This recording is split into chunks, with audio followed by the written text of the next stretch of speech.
سورہ مائدہ پارے کا 12واں ختم ہو کر 13واں شروع ہو رہا ہے اور سورت کا 8واں رکوع شروع ہو رہا ہے. آیت نمبر 56 تک بات ہو چکی تھی.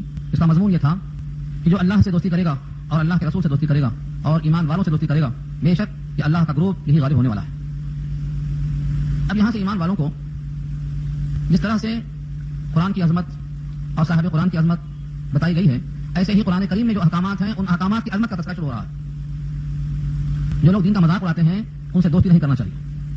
وہ دین کا مذاق اڑانے والے اگر اہل کتاب میں سے ہوں یا کفار میں سے ہوں یا فساق اور منافقین میں سے ہوں ان سے دوستی نہیں کرنا چاہیے. اوپر گویا جو بات مثبت تھی کہ دوستی کن کن سے ہونا چاہیے کیا فائدہ ہے, اب اسی کو تاکیداً منفی پہلو سے کہ ان سے دوستی نہیں ہونا چاہیے مجرم.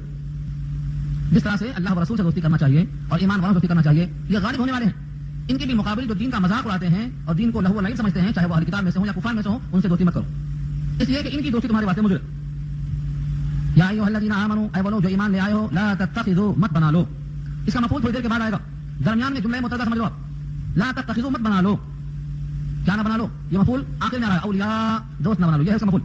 درمیان میں ان کی صفات لائی گئی. الذین اتخذوا دینہم ہزوا ولعبا, جنہوں نے بنا لیا تمہارے دین کو ہنسی اور مذاق اور کھیل اور کود.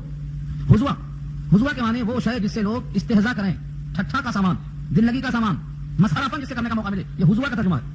ولعبا, لعب کے معنی کھیل اور کود. جنہوں نے تمہارے دین کو کھیل اور کود بنا لیا, ہنسی مذاق بنا لیا. وہ کون لوگ ہو سکتے؟ من الذین اوتوا الکتاب, ان لوگوں میں سے جو کتاب دیے گئے, من قبلکم, تم سے پہلے. اور کون ہو سکتے؟ والکفار, اور کافر ہو سکتے. تو یہ بیچ میں جملہ ہے, نہ بنا لو دوست. لا تتخذوا اولیاء, اولیاء مفعول یہاں آیا. مفعول کا مطلب آبجیکٹ, مت بنا لو کیا دوست. کن کو؟ جو دین کو مذاق اڑاتے ہیں, جو دین کا تمسخر کرتے ہیں, وہ چاہے اہل کتاب میں سے ہوں چاہے کفار میں سے ہوں. دیندار سے دوستی کرو اور دین کا تمسخر کرنے والوں سے دوستی مت کرو, یہ خلاصہ. واتقوا اللہ, اللہ سے ڈرو. عام طور سے ہوتا یہ ہے کہ اگر ایسے فاسقوں سے دوستی نہ کی جائے تو لوگ ڈرتے ہیں دنیا برباد ہو جائے گی, وہ ہمارا بگاڑ دیں گے, وہ ہمارا فلاں کر دیں گے. دنیا کے تمام مفادات سامنے آ کے رکاوٹ بن جاتے ہیں. واتقوا اللہ ہمیں شرط کر دیا, اللہ سے ڈرو, دنیا کے مفاسد پر نگاہ مت رکھو. ان کنتم مؤمنین, اگر ہو تم ایمان والے. یہ مت سمجھو کہ اگر تم ایمان والے نہ ہو تو ان سے دوستی کر لو, حکم دیا جا رہا ہے. یہ شرط ایسی ہے, کوئی آدمی شریف خاندان کے بچے سے کیا کہتا ہے, تم دیکھو ہنسی مذاق مت کرو, ٹائم وقت ضائع مت کرو, اور تم کو بہت ہی سنجیدہ ہونا چاہیے اگر تم شریف خاندان کے آدمی ہو. اس کا مطلب یہ ہوتا ہے چونکہ تم شریف خاندان کے آدمی ہو تم کو یہ عمل زیب نہیں دیتا, تم کو ایسا نہیں ہونا چاہیے. یہاں بھی ایسا انداز ہے. اوپر خطاب یا ایھا الذین آمنوا, پھر نیچے کہا ان کنتم مؤمنین. مطلب کیا ہوا, جب خطاب ہو رہا ہے اے وہ لوگ جو ایمان لے آئے ہو, تو اب شک کیسے ہوا ان کنتم مؤمنین, اگر تم مومن ہو تو ایسا کرو. حقیقت اشارہ یہ ہے چونکہ تم مومن ہو اس لیے تمہیں ایمان والا کہا کر خطاب کیا گیا ہے. اب تم ایسوں سے دوستی مت کرو جو خدا کے دین کا مذاق اڑاتے ہو, چاہے وہ اہل کتاب میں سے ہوں اور چاہے وہ کفار میں سے ہوں. چونکہ تم مومن ہو اور ایمان کا تقاضا یہ ہے کہ فاسقوں کے پاس مت رہو, ان سے دوستی مت کرو. اس کی مثال کہ وہ مذاق کیسا اڑاتے, جو لوگ فاسق و فاجر ہیں, منافق اور یہودی ہیں, وہ دین کا مذاق کیسا اڑاتے, اس کی مثال دی گئی ہے. وَإِذَا نَادَيْتُمْ إِلَى الصَّلَاةِ, اور جب تم کو ندا دی جاتی ہے نماز کی طرف. نادیتم, وَإِذَا, اور جب, نادیتم, تم کو پکارا جاتا ہے, تم کو ندا دی جاتی ہے, تم کو آواز لگائی جاتی ہے, إِلَى الصَّلَاةِ, نماز کی طرف. یعنی کہا جاتا ہے حی علی الصلاۃ, حی علی الفلاح, چاہے اقامت کی شکل میں یا اذان کی شکل میں. اتخذوها ہزوا, تو یہ لوگ اس اذان کے کلمات کو بنا لیتے ہیں ذریعہ ہنسی. اتخذوها, بنا لیتے ہیں لوگ اس کو ہزوا, ہنسی کا ذریعہ, ولعبا, اور کھیل کا ذریعہ. مذاق کرتے ہیں لوگ. آج بھی بہت سے لوگ ہیں جو اذان پر اعتراض کرتے ہیں, اذان پہ پابندی عائد کرنا چاہتے ہیں. یہ چاہتے ہیں کہ اذان کی آواز ہمارے کان تک نہ پہنچے. یہ آج سے نہیں ہے, شروع زمانے سے چلا رہا ہے. یہ مثال دی گئی ہے. اذان سن کر بھاگنا, مذاق اڑانا. کبھی کبھی لیکن اللہ تعالیٰ کی طرف سے توفیق ہو جاتی ہے تو یہ نقل اصل بن جاتی ہے. محذورہ, ابو محذورہ, ان کا بہت مشہور واقعہ ہے.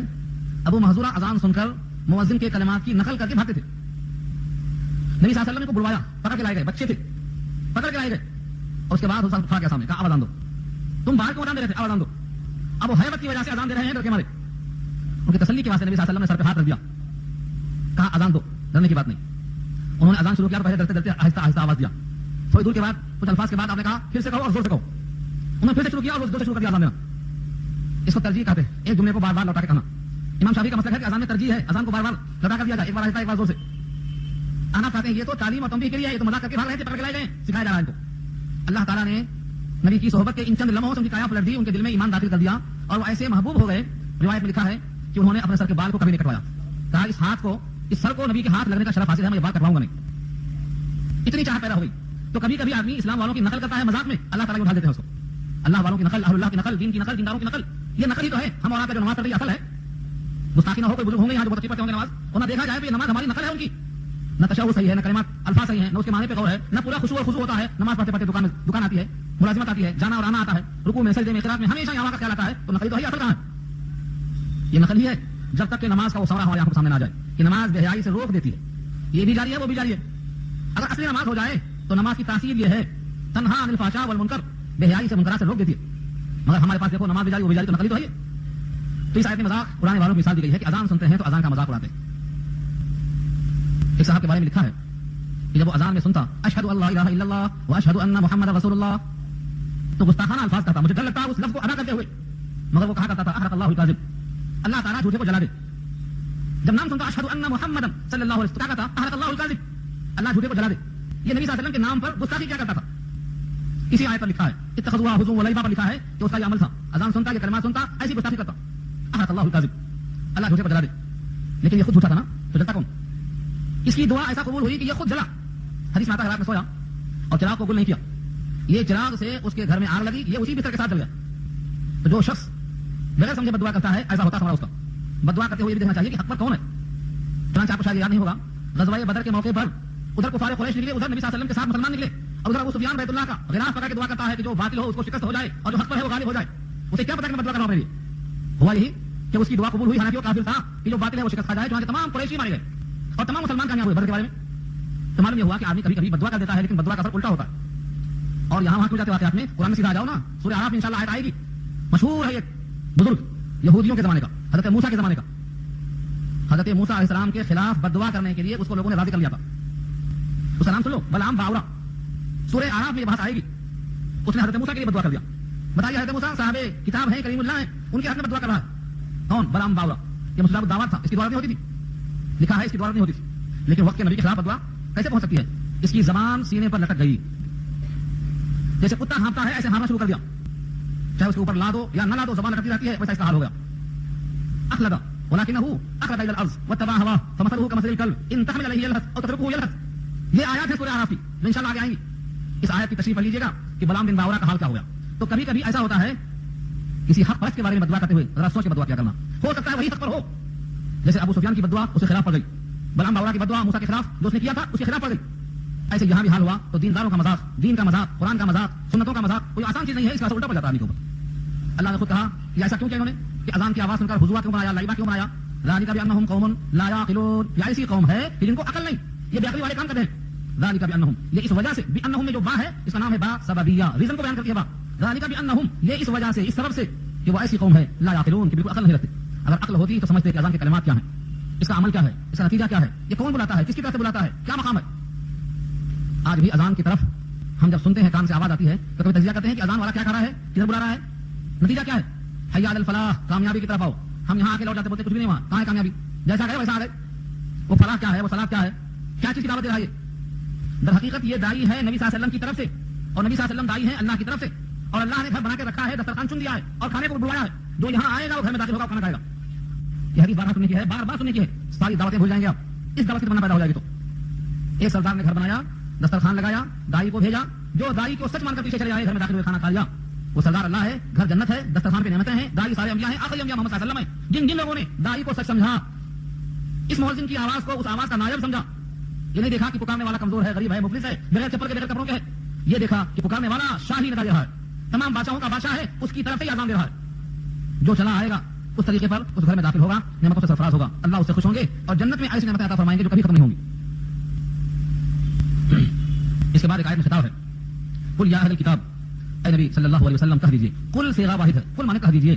تقریباً جگہوں میں جہاں آیا ہے اس سے خطاب ہے اللہ کا نبی صلی اللہ علیہ وسلم کی طرف. قل آپ کہیے، یا اہل کتاب، اے اہل کتاب. جہاں بھی اہل کتاب آئے اس سے مراد یا تو تورات والے ہوں گے یا تو انجیل والے ہوں گے. هل تنقمون منا، نہیں انتقام لیتے ہو تم ہم سے مگر ان آمنا باللہ، کہ ہم ایمان لے آئے اللہ پر. آج بھی میں دیکھا اخبار میں 2 فوٹو، انہوں نے لکھا ہے کہ ہمارا کوئی جرم نہیں ہے سوائے اس کے کہ ہمارے چہرے پر داڑھی ہے اور ہم مسلمان ہیں. یہ آیت مجھے یاد آئی، مطالعے میں ہوا. یہاں بھی اللہ نے کہا ہے کہ کہہ دو اس کے سوائے اور کچھ نہیں، ہم سے تم انتقام لیتے ہو. هل تنقمون، تنقمون نقم، کسی آدمی کو مشقت میں ڈالنا. ہم سے تم جو بدزن ہو، ہم سے جو تم متنفر ہو، اس کے سوائے کچھ نہیں. ان آمنا باللہ، کہ ہم اللہ پر ایمان لے آئے. وما انزل الینا، اور جو نازل کی گئی ہماری طرف اس پر ایمان لائے. وما انزل من قبل، اور جو نازل کی گئی ہے اس سے پہلے ان پر ایمان لائے. ہمارا جو نہیں ہے. یہودی منزل من اللہ میں سے صرف وہ مانتے جو ان پر نازل ہوئی، بعد والی کتاب کو نہیں مانتے. عیسائی وہ کتاب مانتے جو اس پر نازل ہوئی، اس کے بعد والی نہیں مانتے. یہ مومنین کا امتیاز ہے کہ وہ کتاب کو مانتے جو ان پر نازل ہوئی، ان سے پہلے نازل ہوئی، ان سے پہلے نازل ہوئی. بلکہ یوں فرمایا جتنی نازل ہوئی سب کو مانتے، کسی کتاب کو رد نہیں کرتے. اور دعویٰ ہے کہ یہ کتاب ان تمام کتابوں کی تصدیق کرتی ہے، نگہبانی کرتی ہے، ان کی تائید کرتی ہے. اور اگر کہیں مخالفت نظر آئے تو سمجھ جاؤ کہ اس کتاب میں تحریف ہے، یہ کتاب اس کی توضیح کرتی ہے. یہ ہے قرآن کریم کی ماننے کا جذبہ. اللہ فرماتے ہیں وَأَنَّ أَكْثَرَكُمْ فَاسِقُونَ، اور بے شک تم میں سے اکثر لوگ فاسق ہیں، یہ کہلوایا گیا۔ چنانچہ اہل کتاب میں سے سب فاسق نہیں ہیں، وَأَكْثَرُكُمْ، ان اہل کتاب سے کہا دو کہ تم میں سے اکثر فاسق ہیں۔ بہت سے اہل کتاب، بہت سے یہودی نیک ہیں، بہت سے یہودی خدا ترس ہیں، سب برابر نہیں ہیں۔ چنانچہ سورہ آل عمران کی آیت آ چکی ہے لیسوا سواء من اہل الکتاب امۃ قائمہ، اہل کتاب سب برابر نہیں ہیں، بعض ان میں بہت اچھے ہیں لیکن اکثریت فاسقون، فاسق لوگوں کے۔ یہاں سے بڑا نرالا لفظ ہے، اگر کوئی یوں کہہ دے کہ تم پر اللہ کی لعنت ہے، تم پر اللہ کا غضب ہے، تم کو اللہ نے خنزیر بنایا، تم کو اللہ نے بندر بنایا، تم نے شیطان کی عبادت کی، تم بدترین آدمی ہو مقام کے اعتبار سے، اور تم گمراہ ترین انسان ہو راستے کے اعتبار سے، تو لوگ لڑنے پہ آ جاتے، غصے پہ آ جاتے، اور یہ پوری باتیں یہاں کہی گئی ہیں، مگر انداز دیکھو اللہ کا۔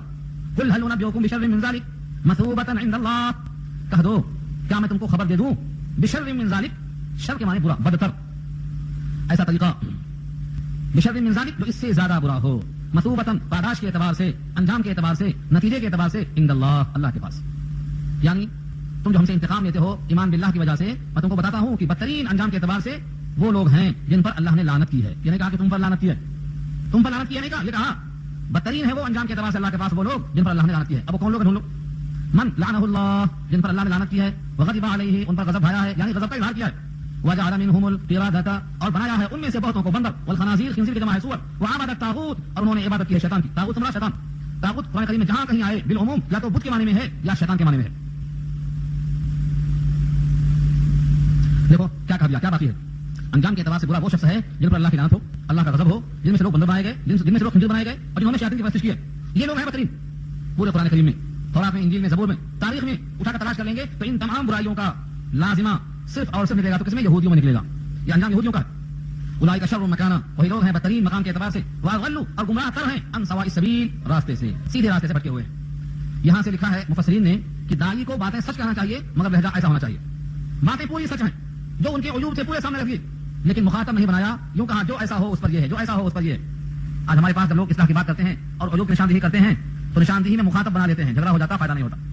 یہاں داعی کے انداز بتا دیے گئے ہیں کہ بات سچ ہو اور بات حق ہو، لیکن مخاطب کے جذبات کی رعایت کی جائے۔ اور ایک خاص خوبی وہ بھی اس انداز کی ہے، وَإِذَا جَاءُوكُمْ قَالُوا آمَنَّا وَقَدْ دَخَلُوا بِالْكُفْرِ وَهُمْ قَدْ خَرَجُوا بِهِ، اللہ اکبر۔ اور جب تمہارے پاس آتے ہیں تو کہتے ہیں آمنا، ہم ایمان لے آئے، وقد دخلوا بالکفر، حالانکہ داخل ہوئے ہیں کفر کے ساتھ، ایمان کے ساتھ نہیں آئے۔ اور ایسا بھی نہیں کہ داخل ہونے کے بعد ایمان آ گیا ہوگا، وَهُمْ قَدْ خَرَجُوا بِهِ، اس حال میں کہ وہ نکلے ہیں تو اسی کفر کے ساتھ نکلے ہیں، ایمان اب بھی نہیں۔ داخل ہوئے تو کفر کے ساتھ اور خارج ہوئے تو کفر کے ساتھ، لیکن زبان سے یہ ہے آمنا، ہم ایمان لے آئے۔ یہ نبی کی محفل کا حال ہے۔ اس کا مطلب یہ ہوا کہ دلوں کا تصرف کر دینا اور بٹھا کر دلوں کو موڑ کر ایمان داخل کر دینا، یہ اللہ کے قبضے قدرت میں ہے۔ یہ سب کے سب نبی کے دربار میں آتے ہیں اور زبان سے کہتے ہیں آمنا، لیکن اللہ گواہی دیتے ہیں کہ داخل ہوئے تھے کفر کے ساتھ، دخلوا بالکفر وہم قد خرجوا به، اور وہ جب نکلے ہیں تو کفر کو لے کر ہی لوٹے ہیں۔ یعنی زبان سے ہم ایمان لے آئے ہیں کہہ دینا کافی نہیں ہے، ایمان کا اظہار زبان سے کافی نہیں ہے، جب تک قلب کے اندر عظمت نہ ہو اور قلب میں ایقان نہ ہو اور قلب میں تصدیق نہ ہو تب تک زبان سے کہہ دینا کافی نہیں ہے۔ آج کتنے مسلمان ہیں جو یہ ایمان ہم لائے ہیں، ہمارا نام مومن ہے، ہم مسلمان ہیں، یہ سب زبان سے ہی تو کہنے والے ہیں، ان کے قلب میں تصدیق ہے نہیں ہے۔ آپ سوچتے ہوں گے تو بدگمانی کی بات ہے، تصدیق ہے؟ اتنے لوگ ہیں جن کا نام محمد علی ہے لیکن ان کے قلب میں ایمان ہے کہ نہیں ہے؟ یہ آمنا کا دینا کافی نہیں ہے۔ اس آیت کو بار بار رکھ کے سوچنا، جب وہ آئے تو کہا آمنا، حالانکہ داخل ہوئے کفر کے ساتھ اور نکلے اسی کفر کو لے کر، تو آمنا بولنا کافی ہوتا تو یہ سب کے سب مومن ہوتے۔ ایک مثال میں نے دیا تھا کہ جب ایمان قلب میں داخل ہو جاتا تو 3 صفتیں ظاہر ہوتی ہیں، یہ حدیث سنایا تھا میں مگر بھول گئے ہوں گے آپ، زیادہ دماغ کا آپ نے یاد ہے؟ جب کسی کے قلب میں نور ایمان داخل ہو جاتا ہے تو 3 صفتیں پیدا ہوتی ہیں۔ مشکات کی روایت ہے کتاب الرقاق کے اندر، اگر وہ 3 صفتیں پیدا ہو گئی ہیں تو وہ اپنے آپ کو مومن سمجھے، اور 3 صفتیں اگر نہیں پیدا ہوئی ہیں تو روزانہ محاسبہ کرے کہ میرے قلب میں ایمان داخل ہوا کہ میں صرف زبان سے آمنا آمنا آمنا بول رہا ہوں۔ وہ 3 صفتیں کیا ہیں؟ یہ میرے الفاظ نہیں ہیں، صرف ترجمہ ہے میرا۔ جب کسی کے قلب میں نور ایمان داخل ہوتا ہے تو 3 صفتیں آتی ہیں، التجافی عن دار الغرور، الانابت الى دار الخلود، الاستعداد للموت قبل النزول۔ یہ 3 شرطیں بتائیں نبی صلی اللہ علیہ وسلم نے، 3 شرطیں۔ یہ دنیا دار غرور ہے، اس سے دوری پیدا ہوتی ہے، اور وہ دار جنت کا نام ہے، دار خلود ہمیشہ والا گھر، اس کی طرف انابت اور رجوع پیدا ہوتا ہے، اور موت کے آنے سے پہلے موت کی تیاری میں لگ جاتا ہے۔ یہ 3 چیزیں پیدا ہو گئی ہیں تو ایمان داخل ہو چکا ہے، ورنہ صرف زبان پہ ہے، قلب میں نہیں ہے۔ زمین میں درخت اگر لگ گیا ہے تو اس پر پتے اور پھل اور پھول آنا لازمی ہے، اگر زمین میں درخت نہیں لگا ہے تو نہ پتے آئیں گے نہ پھول نہ پھل۔ یہ 3 چیزیں مومن کے قلب میں ایمان کی علامت ہیں، یہ پھول پتے کے درجے میں ہیں۔ دنیا سے دوری ہو، آخرت کی طرف توجہ ہو، موت کی تیاری ہو، 3 چیزیں لازم ہیں۔ آنکھ بند کر کے سوچنا، میں چارپائی پہ لے جایا جا رہا ہوں، مجھے لوگ ڈر کے آئے ہیں، اب میرا کون ہے، کس سے مخاطب ہوگا، مجھ سے کون مخاطب ہوگا، مجھے کن کن سوالوں کا جواب دینا ہے، اور جواب صحیح ہے یا غلط ہے، کیا انجام ہونے والا ہے، اس تصور کے ساتھ سونے کا حکم دیا ہے۔ ہفتے میں ایک بار قبرستان جا کر ان تمام کو دیکھ کر تصور لانا ہے کہ ان میں ایسے بھی تھے، ایسے بھی تھے، ایسے بھی تھے، زمین کھا گئی، آسمان کیسے کیسے، یہ سوچنا، یہ حکم دیا گیا، یہی ہے تیاری موت کی۔ واللہ اعلم بما كانوا یکتمون، دیکھ لیا آپ نے, یہ نہیں کہا فلاں بھی جانتے فلاں بھی جانتے اور محفل والے پہچان لیتے, نہیں, واللہ اعلم, اور اللہ بہتر جانتے, اللہ سب سے زیادہ جانتے, بما کانوا یکتمون, کہ وہ دل میں کیا چھپاتے ہیں, ایمان چھپاتے ہیں کہ کفر چھپاتے ہیں, آئے تھے تو آمنا کر رہے تھے لیکن قلب میں ایمان ہے نہیں ہے, یہ اللہ بہتر جانتے. معلوم یہ ہوا ایمان اور کفر دونوں کو پہچاننا یہ اللہ کی خاصیت ہے, بندہ نہیں پہچان سکتا. ہاں, یہ تین علامتیں دیکھ کر ہر مومن اپنا محاسبہ کر سکتا ہے. یہ خلاصہ ہوا. اس کے بعد کچھ لوگ ایسے بھی ہیں جو گناہوں میں بڑی تیزی کرتے ہیں, دوڑ دوڑ کے گناہ کرتے ہیں اور زیادتی کرنے میں آگے ہوتے ہیں, حرام کھانے میں پیش ہوتے ہیں. یہ انہی کی صفات ہے یہودیوں کے, لیکن حالات ایسے بن چکے ہیں ہمارے کہ ان یہودیوں کے بجائے ہم پہ فٹ ہو رہے ہیں اس زمانے میں. ایک طرف دیکھ لیجیے وترى كثيرا منهم, اور آپ دیکھیں گے بہتوں کو ان میں سے, اگر یہ منہم کے بجائے منکم کہہ دو کہ تم میں سے بھی ایسے لوگ ہیں تو حالات اتنے بگڑ چکے ہیں کہ صفات ثابت آ جائیں گی, مگر یہ ہے ان کے لیے, ان یہودیوں کے لیے. لیکن سوچو صحیح, جن یہودیوں پر خدا کا غضب ہے ان کے بھی یہی حوال ہے, اور ہم جب خدا کی آخری کتاب کے حامل ہیں ہمارے بھی یہی حوال ہے. تو جن پر خدا کا عتاب ہے, لعنت ہے, غصہ ہے, ان کا بھی وہی حال ہے اور ہمارا بھی وہی حال ہو جائے تو دونوں تو مشابہ ہو گئے, اور جو جس کے مشابہ ہوتا ہے اسی کا اندر شمار ہوتا ہے. اس کی صفات دیکھو اور آپ دیکھیں گے بہتوں کو ان میں سے یسارعون فی الاثم, گناہوں میں سرعت کرتے ہیں, گناہوں میں دوڑتے ہیں, سود کی طرف لپکنا, رشوت کے مواقع تلاش کرنا, حق بات کو چھپا کر پیسے وصول کرنا, حقدار کو حق نہ دینا, حق تلفی کر بیٹھنا, یہ ساری چیزیں کیا ہیں, گناہوں میں دوڑنے کے برابر ہیں. والعدوان, اور ذاتی کرنے میں کمزور دیکھنا دبا دیا, یہ عدوان ہے. عدوان کے معنی حد سے تجاوز کرنا, اس کا نام ظلم ہے. واکلہم السحت, اور کھانا ان کا سحت کا, سحت کے معنی رشوت, اس سے پہلے بتا چکا ہے رشوت کھانے میں. اللہ فرماتے ہیں لبئس ما کانوا یعملون, البتہ بہت برا ہے وہ جو کرتے ہیں, ان کے یہ اعمال برے ہیں. گناہوں میں تیزی دکھانا, ظلم کرنا, رشوت کھانا, یہ سارے کام بہت برے ہیں, ان کے حق میں برے ہیں جن پہ خدا کا غضب نازل ہو چکا ہے. اگر یہی خرابیاں ہمارے مسلمان بھائیوں میں آ چکی ہیں تو یہ اچھی کیسے ہو جائیں گی؟ اور ان برائیوں کو دیکھ کر جو چپ بیٹھتے ہیں ان کا بھی حال سن لو اگلی آیت میں. اللہ نے یہ نہیں کہا کہ جو مجرم ہے وہ تو مجرم ہے ہی, اور جو ان میں مجرم نہیں ہے لیکن تماشا دیکھ رہے ہیں ان کا جرم ان سے بڑا ہوا ہے. جنہوں نے ظلم کو روکا نہیں حالانکہ روک سکتے تھے, جنہوں نے برائیوں کو دفع نہیں کیا حالانکہ دفع کر سکتے تھے, ان کا حال ان سے بھی برا ہے. اسی آیت پر لکھا ہے مفتی شفیع صاحب علیہ الرحمہ نے, یوشع ابن نون کے زمانے کا واقعہ ہے کہ اللہ نے فرشتے کو بھیجا. یوشع ابن نون کے پاس 1,00,000 لوگوں کی ہلاکت کا پیغام لے کر فرشتہ آیا اور کہا ان میں جو 60,000 لوگ ہیں یہ نیک لوگ ہیں اور 40,000 برے لوگ ہیں, یا اس کا الٹا, یعنی 60,000 برے لوگ ہیں اور 40,000 اچھے لوگ ہیں. انہوں نے پوچھا کہ اللہ بروں کا ہلاک کیا جانا تو سمجھ میں آ رہا ہے لیکن نیک لوگوں کا ہلاک ہونا سمجھ میں نہیں آ رہا ہے. فرمایا کہ میرا حکم توڑا جا رہا ہے, میرے حکم کے خلاف کیا جا رہا ہے اور ان کی نیکیوں کے باوجود ان کی پیشانی پر بل نہیں آتا ہے.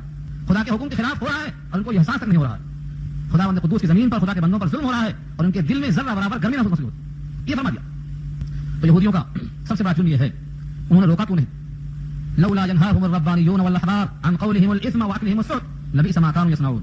کیوں نہیں منع کرتے رہے ان کو؟ لولا کے معنی کیوں نہیں, لولا لو کے معنی اگر اور لا معنی نہیں, ان دونوں کو ملا کر ایک لفظ بنتا ہے. لولا معنی کیوں نہیں, اس لفظ کو پہلے حل کر لو تو بات سمجھ میں آئے گی. لولا علی لهلك عمر, ایک فیصلے میں رجم کا حکم دے دیا حضرت عمر نے, وہ عورت حاملہ تھی. حضرت علی نے فرمایا کہ عورت کا جرم ثابت ہو گیا لیکن جو پیٹ میں بچہ ہے اس کا قصور کیا ہے؟ انہوں نے رجم کو روک دیا اور کہا جب تک کہ بچہ پیدا نہ ہو جائے اس کو روک دیا جائے فیصلے کو. تو اس وقت کہا انہوں نے لولا علی لهلك عمر, علی نہ ہوتے عمر ہلاک ہو جاتے اس غلط فیصلے کی وجہ سے. تو لولا کے معنی اگر یہ چیز نہ ہوتی تو دوسری ثابت ہو جاتی, نتیجہ برآمد ہو جاتا, کیونکہ وہ تھے انہوں نے روکا, نتیجہ ایسا نہیں ہوا. اللہ فرماتے ہیں لولا, کیوں نہیں منع کرتے رہے ان کو ربانیین اور احبار. ربانیین کی وضاحت اشارہ کی ہے چوتھے بارے میں, رب سے بنا ہے ربانی, جمع ہے ربانیون اور ربانیین دونوں جمع ہے حالت رفع اور نصب کے اعتبار سے. ربانی رب والے, چاہے وہ عالم ہو یا نہ ہو, مطلق رب والے جس کو ہم کہتے ہیں عابد و زاہد, متقی و پرہیزگار. اور احبار جمع ہے کبر کی جس کے معنی پادری, علم والے.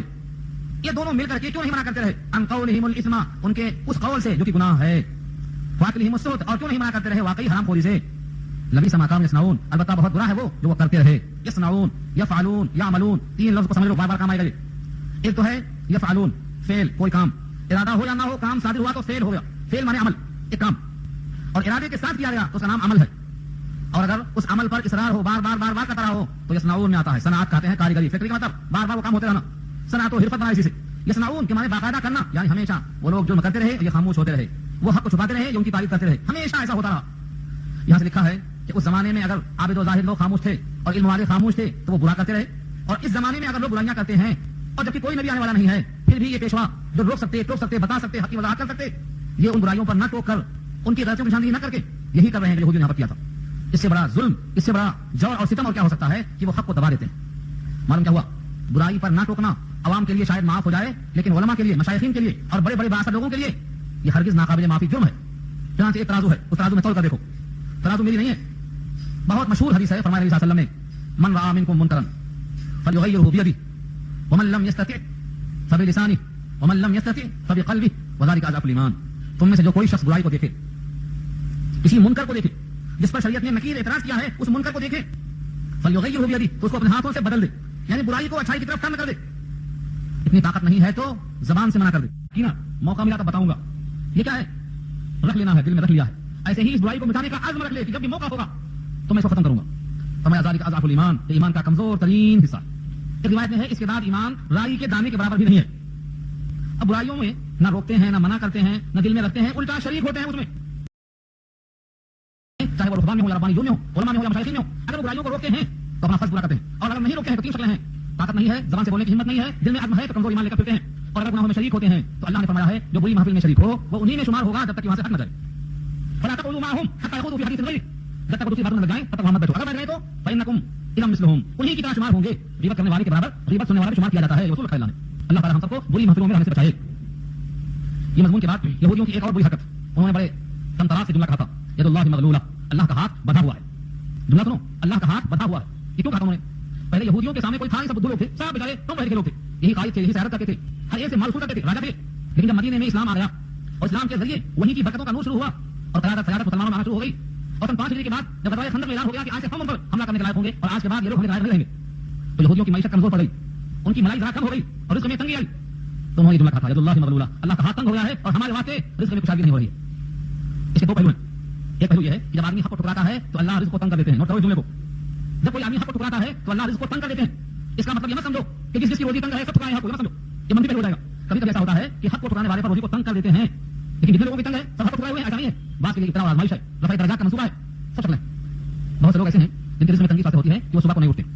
حدیث پڑھتے ہیں 9 صبح کی یمنع الرزق, صبح کے وقت کا سونا رزق کو روکتا ہے. جب حضور کی حدیث ہے اور تم صبح نہیں اٹھتے ہیں تو رزق کا رک جائے گا, تعجب کی بات ہے. تعجب کیوں ہو رہا ہے؟ نبی کا فرمان ہے. تو بعض اعمال کی نحوست یہ ہوتی ہے کہ رزق میں تنگی ہوتی ہے. رزق میں وسعت چاہیے تو آدمی پر لازم ہے کہ صبح نہ سوئے, صبح اٹھے, بیدار رہے, کیونکہ آقا نے بدعا کی ہے. یہ جملہ کیا ہے؟ 9 صبح کی یمنع الرزق, یا تو خبر ہے یا تو بدعا ہے. صبح کے وقت کا سونا رزق کو روکتا ہے یا تو خبر ہو گئی, یا پھر بدعا ہے کہ جو سوئے اس کی رزق میں تنگی ہو جائے. اس کے بعد نبی کی دعا یہ ہے اللہم بارک فی بکر امتی, اے اللہ میری امت کے تڑکے کے اوقات میں برکت دے دے. جو تاجر صبح کے اوقات میں کاروبار شروع کر دے گا یقیناً مالا مال ہوگا. اس روایت کے راوی بیان کرتے ہیں کہ میں نے عمل پہلے شروع کیا اس حدیث پر اور میرا مال اوپر پڑا. آپ میں سے جو چاہے کر کے دیکھ لے, مال اوپر پڑے گا, تنگی ختم ہو جائے گی. صبح کے اوقات میں سب سوتے ہیں مگر آپ مت سو, راستہ اللہ خود بنائے گا. میں تخلا جالہ مخرجا. تو جملہ یہودیوں کا وقالت الیہود, یہود نے کہا, قالت کہا, قالت مونس کا کیوں, یہود قوم ہے, قوم کے حصے سے اللہ کا. وقالت الیہود, یہودیوں نے کہا ید اللہ, اللہ کا ہاتھ مغلولہ, بندھا ہوا. یہ تشبیہ ہے بخیل کی طرف. کوئی آدمی کسی کو بخیل کہتا رہے گا, اس کی مٹھی تنگ ہے, اس کا ہاتھ بندھا ہوا ہے. یہ سب جملے ہیں بخیلی کی طرف کرتے ہوئے. یہ سامنے کہا ہے سمندر سے ملے پیسے کو خطرہ, بخیلی ہے یا رزاقی نہیں ہے. کیا مطلب ہوا؟ اللہ تعالیٰ کی طرف اشارہ ہے اگر تو گستاخی ہے یہ. اللہ تعالیٰ ہر آدمی کو اس کی حیثیت مطابق دیتے ہیں. اللہ اعلم حیث یجعل رسالتہ, کون کتنا ضرورت ہے, کتنا ملنا چاہیے. رسالت کے لائق کون ہے؟ اللہ نے نبوت دے دیا, رسالت دے دیا. اس سے بڑا مطلب کیا ہو سکتا ہے؟ جب درجے دیتے ہیں تو عطا فرما دیتے ہیں, نبوت دے دیتے ہیں, رسالت دے دیتے ہیں, کتاب دے دیتے ہیں. اس حقیر قطرے کو شرافت میں اشرف بنا دیتے ہیں. کتنا دیتے ہیں؟ ید اللہ مغلولہ کا مطلب کی بات اللہ نے جواب دیا, غلت ایدیہم, ان کے ہاتھ کو بندھے ہوئے ہیں, ان کی حرکتوں کی وجہ سے, ان پر ان کے اعمال بد کی وجہ سے لعنت کی گئی, اور لعنت رحمت کی ضد ہے, اس بات ان کے ہاتھ بندھے ہوئے ہیں. دیکھو الفاظ غلت ایدیہم ولعنوا بما قالوا, یہاں سانس کھول کر کا حکم دیا ہے, وقت لازم ہے چلو. ان کے ہاتھ بندھے ہوئے ہیں اور لعنت کیے گئے ہیں, کیوں؟ بما قالوا, اس وجہ سے انہوں نے کہا, گستاخی کے کلمات ادا کیے, اس بات ان کے ہاتھ بندھ گئے. کیا اللہ سے زبردستی تم لے سکتے ہو؟ اس قسم کے تنزیہ جملے کا اللہ سے کھینچ سکتے ہو؟ جس طرح یہ گستاخی ہے, ایسے ہی ہمارے معاشرے میں جو لوگ کسی پر حسد کرتے ہیں اور کسی کے مقدر کو بدلنا چاہتے ہیں اور کسی کے مقدر کا لکھا ہوا چھیننا چاہتے ہیں, یہ بھی گستاخی ہے. اللہ فرماتے ہیں نحن قسمنا بینہم معیشتہم, ہم نے تقسیم کی ہے معیشت کو, ان کی حیات میں کوئی تبدیل نہیں کر سکتا. اس جگہ سوال کیا ہے, اہم یقسمون رحمت ربک, کیا یہ لوگ تقسیم کریں گے رحمت کو؟ نہیں, ہم تقسیم کرتے ہیں, جو جتنا مستحق اس کو عطا کرتے ہیں. بل یداہ مبسوطتان, بلکہ اللہ کے دونوں ہاتھ کھلے ہوئے ہیں. مبسوط تسنیہ ہے, مبسوطتان, مبسوط بست سے بنا ہے, بے سین تو بست کے معنی کھلے ہوئے, بستن فی العلم والجسم, جو علم میں اور جسم میں پھیلا ہوا ہو وہ مبسوط ہوتا ہے. اللہ کے دونوں ہاتھ کھلے ہیں. ينفق وخرج کرتا ہے, کیف یشاء, جس طرح وہ چاہتا ہے, جس طرح چاہتا ہے خرچ کرتا ہے, جہاں چاہتا ہے خرچ کرتا ہے. اور یہی شان ہے اللہ والوں کی, یہی شان ہے انبیاء کرام کی. آپ کو جملہ یاد ہوگا, بلال سے کہا تھا نبی صلی اللہ علیہ وسلم, انفق یا بلال ولا تخشى من العرش اقلالا, اے بلال خوب خرچ کرو اور عرش والے سے قلاشی کا اندیشہ مت کرو. تھوڑا آزماتا ہے, آپ کے صبر کو دیکھتا ہے, آپ کب تک لو لگائے رکھتے ہیں, مایوس ہونا جائز رکھا ہے. ادھر ہے مدد ہے, نومیدی نیس, یہاں سے بندہ نومید ہو نہیں سکتا ایمان والا ہے تو. یہاں تک کہ انبیاء کرام نے مثالیں ایسی پیش کر دی ہیں کہ ہم سوچ نہیں سکتے, اتنا آپ لگائے رکھا. گلیہ یعقوب کیا, صبر ایوب کیا, گلیہ یعقوب کیا, یعقوب کی آنکھیں سفید ہو گئی ہوتے ہے کوئی ریکارڈ. حضرت ایوب علیہ السلام کا صبر ہے, صبر ایوب کیا, 17 سال بدن میں کیے پڑ گئے مگر زبان پہ شکوہ نہیں آیا, قلب شاکر رہا, زبان ذاکر رہی. صبر ایوب کیا, گلیہ یعقوب کیا, کیا کہتے ہیں ہجرت میں محبوب کیا. ایوب علیہ السلام کا صبر ہے, یعقوب کا گلیہ وزاری ہے. یہ مثالیں ہمارے سامنے ہیں. بندہ مومن کبھی آنکھ نہیں توڑتا, ہر حال میں متوجہ ہوتا اللہ کی طرف. فرمایا اللہ تعالیٰ کی طرف سے رحمت ہوئی ہے, کیف یشاء, جب چاہتا خرچ کرتا ہے. تو بلال نے خوب خرچ کیا, بلال نے خوب خرچ کیا, اور جتنا خرچ کرتے گئے اللہ نے موقع عطا کر دیا. بلال کے ہاتھوں میں کیا کیا بتائی ہیں آپ کو اندازہ نہیں ہوگا کہ جملے پر تعریف بن سکتی ہے. بلال کتنا خرچ کیا, کتنا ہاتھ میں آیا. عید الفطر کے موقع پر خدا کے رسول صلی اللہ علیہ وسلم نے فرما دیا, آواز عورتوں تک نہیں پہنچی تو آپ مردوں کے سموتے نکل کر عورتوں کے سامنے داخل ہوئے اور وہاں فرما دیا کہ عورتوں اپنے آپ کو جہنم سے بچا لو, صدقہ کرو, تم کو میں نے جہنم میں بمقابلہ مردوں کے تعداد میں زیادہ دیکھا ہے. عورتوں نے اپنے کان کی بالیاں, اپنے ہاتھ کی چوڑیاں, اپنے گلے کے زیور, اپنے پیروں کی پاجیب نکال کے ڈال دیا, کپڑا بلال کا تھا. بلال لے کے چلے دامن کو, سب میں ڈالتے چلے گئے, اور بلال نے جمع کیا خزانہ نبی کے حکم پر جمع کیا, نبی کے حکم پر خرچ کیا. بلال نے کبھی کچھ نہیں کھا دیا. تو جو آدمی جتنا خرچ کرتا ہے اللہ خرچ کرواتا ہے, دیتا ہے اپنے در سے اور خرچ کرواتا ہے اپنے در سے. وَلَيَزِيدَنَّ كَثِيرًا مِنْهُمْ مَا أُنزِلَ إِلَيْكَ مِنْ رَبِّكَ طُغْيَانًا وَكُفْرًا, اور البتہ زیادہ کرتا ہے. وَلَيَزِيدَنَّ, اس میں دیکھو نون پہ تشدید اور شروع میں لام پر زبر. لام پر زبر کا نام لام مفتوحہ ہے, تاکیدہ ہے, اور نون پہ تشدید مشددہ ہے. ضرور بھی ضرور کے معنی آتا ہے, اور ضرور بھی ضرور زیادہ ہوگا. کثیرا بہت زیادہ. کیا ہوگا؟ مفعول آتے جا رہا ہے. طغیان سرکشی, و کفرا اور کفر. کس چیز کے بارے میں؟ ما انزل الیک من ربک, جو نازل کیا گیا ہے آپ کی طرف, آپ کے رب کی جانب سے, اس نزول کی وجہ سے ان کے اندر طغیان اور کفر اور زیادہ ہوگا. یہودی اور سرکشی میں آگے بڑھیں گے, کفر اور آگے جائے گا. یعنی منزل من اللہ جو کتاب آئی ہے, اس ہدایت کے بجائے ان کے اندر کفر میں اضافہ ہوگا, سرکشی میں اضافہ ہوگا. اور ان کے درمیان ہم نے ڈال دی ہے دو چیزیں, ایک عداوت اور ایک بغض. عداوت کے معنی دشمنی اور بغض کے معنی آتے ہیں دل کے اندر کینہ. یہ دو چیزیں کرتے رہیں گی, قیامت تک رہیں گی, کوئی ختم نہیں کرنے والا ہے. الفاظ دیکھو, وَأَلْقَيْنَا بَيْنَهُمُ الْعَدَاوَةَ وَالْبَغْضَاءَ إِلَىٰ يَوْمِ الْقِيَامَةِ, اور ڈال دیا ہم نے ان کے درمیان عداوت کو اور بغض کو قیامت تک کے واسطے. یہودیوں کے درمیان یہ دو صفتیں آج بھی ہیں اور رہیں گی قیامت تک. كلما اوقدوا نارا للحرب اطفاها الله, جب انہوں نے بھڑکایا آگ لڑائی کی, اللہ اسے بجھا دیتا ہے. ہمیشہ یہ آگ بھڑکانے والے رہے ہیں جنگ کرنے کے واسطے, اور آج تک یہ لوگ چھیڑ رہے ہیں, آج تک چل رہے ہیں, اور قیامت تک چھیڑتے رہیں گے. آخری زمانے میں ان کی لڑائی ہوگی انشاءاللہ. ایک ایک یہودی صاف کیا جائے گا, اور پتھروں سے آواز آئے گی, میرے پیچھے یہودی چھپ رہا ہے, پتھروں سے آواز آئے گی, ان کا دشمن پتھر ہی ہوگا, سب کے سب صاف کیے جائیں گے. كلما اوقدوا نارا للحرب, جب بھڑکائی گئی انہوں نے آگ جنگ کے لیے, اطفاها الله, اس کو اللہ بجھا دیتا ہے. اس کا تو مطلب ہے مسلمان لڑ جائیں, یہ ان کی خواہش تھی. اس زمانے میں کئی واقعات ان کی طرف منسوب ہیں, اور آج یہودی چاہتے ہیں کہ مسلمان باہم لڑتے ہی رہیں. جب مسلمان لڑتے رہیں گے تو ان کی حکومت چلتی رہے گی, اور مسلمان متحد ہو جائیں گے. اگر صرف تھوک دیں گے تو بھوکے مر جائیں گے, اسے متحد نہیں ہونے دیں گے, آپ بتاتے رہیں گے. ویسا فی الارض فسادا, اور زمین میں فساد کرتے رہیں گے. واللہ لا یحب المفسدین, اللہ پسند نہیں کرتے فساد کرنے والوں کو. چاہے وہ یہودی ہو کہ نصرانی, مسلمانوں میں سے ہو, اللہ پسند نہیں کرتے فساد کرنے والوں کو. اصل فساد ہے جو مضر ہے انسانوں کے واسطے. اور سوال ان کی سعادت کے لیے, کھانے پینے کے لیے, دنیاوی آرائشوں کے لیے. اللہ فرماتے ہیں کاش کہ لوگ اتنی بات کر لیتے. ولو ان اهل الكتاب امنوا واتقوا لكفرنا عنهم سيئاتهم وادخلناهم جنات النعيم, اور اگر بے شک اہل کتاب ایمان لے آتے, تقوی اختیار کر لیتے, تو ہم دور کر دیتے ان سے ان کی تمام خطاؤں کو, اور ضرور کو ہم داخل کر دیتے نعمتوں کے باغات میں. جب ہم کیا چاہتے ہیں, ایمان اور تقوی, دو چیز, صرف دو چیزیں کر لیتے, ان کا مطلب پورا ہو جاتا. افسوس ان دو کام کو کرنے کے بجائے بڑے بڑے کام کیے جائیں گے, کوئی بات نہیں حاصل ہوگا. اس کے برخلاف ولو انهم اقاموا التوراة والانجيل وما انزل اليهم من ربهم لاكلوا من فوقهم ومن تحت ارجلهم, اور اگر بے شک وہ لوگ تورات پہ قائم ہو جاتے اور انجیل والے انجیل پہ قائم ہو جاتے, اور جو نازل کیا گیا ہے ان کی طرف ان کے رب کے پاس سے یعنی کتاب, اس پر قائم ہو جاتے, لاکلوا, تو ضرور کھاتے, من فوقهم اپنے اوپر سے, ومن تحت ارجلهم, اور اپنے پاؤں کے نیچے سے. شاہد جملے میں اوپر سے بارش ہوتی, نیچے سے غلے اور پھل نکلتے. لاکلوا من فوقهم, اپنے اوپر سے کھاتے. جتنی چیزیں ہم کھاتے ہیں وہ سب دو ہی راستوں سے, اوپر سے پانی اور نیچے سے مٹی. تیسری کیا چیز ہے؟ اوپر سے مراد پانی. لاکلوا من فوقهم, اپنے اوپر سے کھاتے, ومن تحت ارجلهم, اور اپنے پاؤں کے نیچے سے کھاتے. یعنی خوب بارش ہوتی, خوب غلے نکلتے, خوب آسودہ ہو جاتے. اس کا مطلب یہ مت سمجھو کہ سارے کے سارے یہودی برے ہیں. منہم امۃ مقتصدہ, ان میں سے ایک جماعت ہے جو راہ راست پہ چلنے والی ہے. مقتصدہ اقتصاد کے معنی میں نبی, بعض لوگ ہیں ان میں سے, ایک گروہ ان میں بھی اچھا ہے. وکثیر منہم ساء ما یعملون, اور زیادہ تر وہ لوگ ہیں جو بہت برا کر رہے ہیں. زیادہ تر کثیر منہم, ان میں سے بہت سے لوگ ایسے ہیں, ساء ما یعملون, بہت ہے برا جو کر رہے ہیں. خلاصہ یہ ہوا ہماری گفتگو کا, آج کی گفتگو کا خلاصہ یہ ہوا کہ دوستی صرف ان لوگوں سے کرو جو اللہ رسول اور ایمان والے ہیں اور ان کے دین پر چلنے والے. جو دین کا مذاق اڑاتے ہیں ان سے دوستی مت کرو, چاہے وہ نماز ہو یا اذان ہو. دین کی مذمت کرنے والے لوگ بے عقل ہوتے ہیں, اور ہم سے لوگوں کو دل میں سختی کا جذبہ پیدا ہوا ہے. اس کی وجہ سے یہ ہے کہ ہم ایک اللہ کو مانتے ہیں. حالانکہ بدترین لوگ وہ ہیں اللہ کی نگاہ میں انجام کے اعتبار سے جن کو خدا کی لعنت بھی ہے, غضب بھی ہے. ان میں سے لوگ بطور اللہ کے بندہ صورت بنائے گئے, خدا کی توفیق نہ ہوئی تو شیاطین کی پرستش کرنے لگے. وہ لوگ بدترین مقام کے اعتبار سے ہیں اور گمراہ راستے کے اعتبار سے. ان کا حال یہ ہے کہ چاہے جہاں جائیں, کہتے تو ہیں ایمان لے آئے, لیکن کفر کے ساتھ آئے اور کفر کے ساتھ لوٹے. اللہ خوب جانتے ہیں جو چھپاتے ہیں. وہ تیزی کرتے ہیں گناہوں میں, سرکشی کرتے ہیں, حرام چیز کھانے میں بہت برا ہے وہ عمل جو کرتے ہیں. ان کے رہبان یعنی ان کے عابد و زاہد لوگ, ان کے علماء مشائخین نے کیوں نہیں روکا ان کی برائیوں سے, حرام کھانے سے؟ بہت برا ہے وہ عمل جو کرتے آئے ہیں.